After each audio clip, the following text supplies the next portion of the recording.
సిద్దిపేటపై తనకు ఎలాంటి వివక్ష లేదని సీఎం రేవంత్ రెడ్డి గారు పేర్కొన్నారు.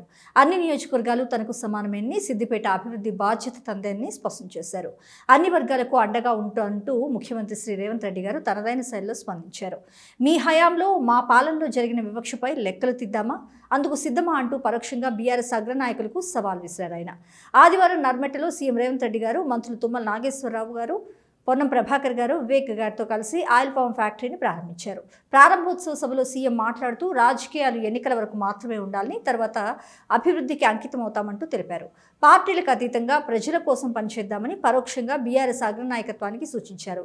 వివక్ష ఉంటే ఇక్కడ ప్రారంభించిన ఆయిల్ పామ్ ఫ్యాక్టరీని కొడంగల్ తరలించేవాడినంటూ తెలిపారు. సీఎం హోదాలో కొడంగల్పై సైతం ఇలాంటి ఆయిల్ పామ్ ఫ్యాక్టరీని ఏర్పాటు చేయాలని మంత్రి తుమ్మలను ఇదే వేదిక ద్వారా కోరిన విషయాన్ని గుర్తు చేశారు. మల్లన్న సాగర్ రిజర్వాయర్ భూసేకరణ విషయంలో ఏటిగడ్డ, కృష్ణాపూర్ భూ నిర్వాసితులకు అండగా దీక్ష చేసినట్లు గుర్తు చేశారు. సీఎంగా సిద్దిపేటకు వచ్చారని, 2029లో కూడా గెలిచి మళ్లీ వస్తానని, ఈ ప్రాంత అభివృద్ధికి నిధులు ఇస్తానని పేర్కొన్నారు. ఉమ్మడి మెదక్ జిల్లాలో రైతుల్లో వాణిజ్య పంటల సాగు పట్ల చైతన్యం ఉందని, పసుపు, చెరుకు, కందులు, మొక్కజొన్న లాంటి పంటలను పండిస్తున్నామని తెలిపారు.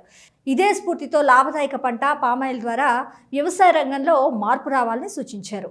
అంతకుముందు రైతు ఉత్సవాల్లో భాగంగా వ్యవసాయ మరియు వ్యవసాయ అనుబంధ రంగాలు, వ్యవసాయ యాంత్రికీకరణపై ఏర్పాటు చేసిన 150 స్టాళ్లను సందర్శించి నూతనంగా 50 కోట్ల రూపాయలతో ఆయిల్ ఫామ్ రిఫైనరీ నిర్మాణానికి శంకుస్థాపన చేశారు.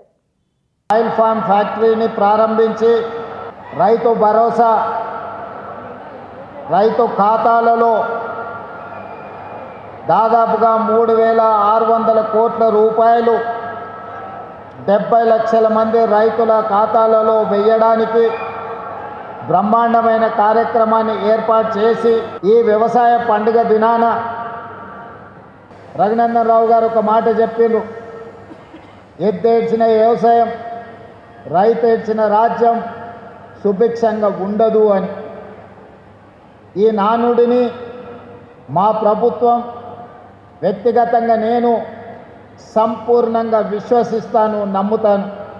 అందుకే ప్రజాపాలనలో ఎన్ని సమస్యలు ఎదురైనా, సంక్షేమానికి ఎన్ని ఇబ్బందులు వచ్చినా, ఆర్థిక పరిస్థితులు మమ్మల్ని ఎన్నో రకాలుగా ఇబ్బంది పెడుతున్నా, రైతులకు సంబంధించిన ఏ సంక్షేమ పథకాన్ని కానీ, రైతులకు అందించాల్సిన ఉచిత కరెంటు కానీ ఎక్కడా లోటు రానియకుండా, అదేవిధంగా రైతులు పండించిన పంటను చివరి గింజ వరకు కొనాలి అని కార్యక్రమంగా పెట్టుకొని, కొన్న పంటకు గిట్టుబాటు ధరనే కాదు 500 రూపాయల బోనస్ కూడా ఇచ్చి రైతుల కళ్ళల్లో ఆనందం చూడాలి అని ఈ ప్రభుత్వం నిరంతరం తాపత్రయపడుతుంది, ప్రయత్నం చేస్తుంది.